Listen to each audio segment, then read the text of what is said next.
আসসালামু আলাইকুম বন্ধুরা, আয়াত কিচেনে আপনাদের স্বাগত। আজকে আমি আপনাদের কাছে নিয়ে চলে এসেছি সরল একটা চিকেন স্যুপের রেসিপি। প্রথমে আমরা নিয়ে নেব 200 গ্রাম বোনলেস চিকেন, 1 বাটি ক্যাপসিকাম, 1 বাটি গাজর, কিছুটা টমেটো, 1 বাটি বিনস, কিছুটা পেঁয়াজ চপ করে, রসুন একটু আদা।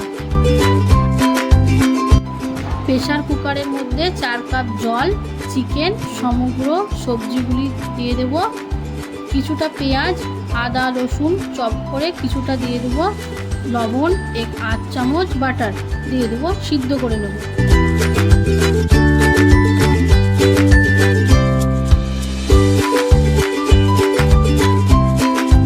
চার 5টা সিটি দিয়ে সেদ্ধ করে নেব। একটা প্যানের মধ্যে 1 চামচ বাটার নিয়ে নেব। এবার বেঁচে থাকা পেঁয়াজ আর আদা রসুন কুচিটি দিয়ে দেব, টমেটোটাও অ্যাড করে নেব। বয়েল করা চিকেন সবজিগুলি অ্যাড করে নেব এবং স্টকটি সাইডে রেখে দেব। আপনারা যদি চান সবজিগুলিকে ম্যাশ করে নিতে পারেন।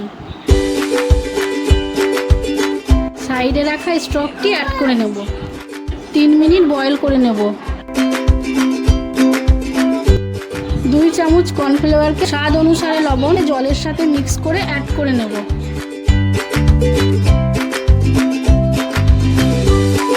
অবশেষে 1 চুটকি গোলমরিচ গুঁড়ো দিয়ে দিলাম। আমাদের চিকেন স্যুপ তৈরি হয়ে গেছে। আপনাদের কেমন লেগেছে অবশ্যই জানাবেন।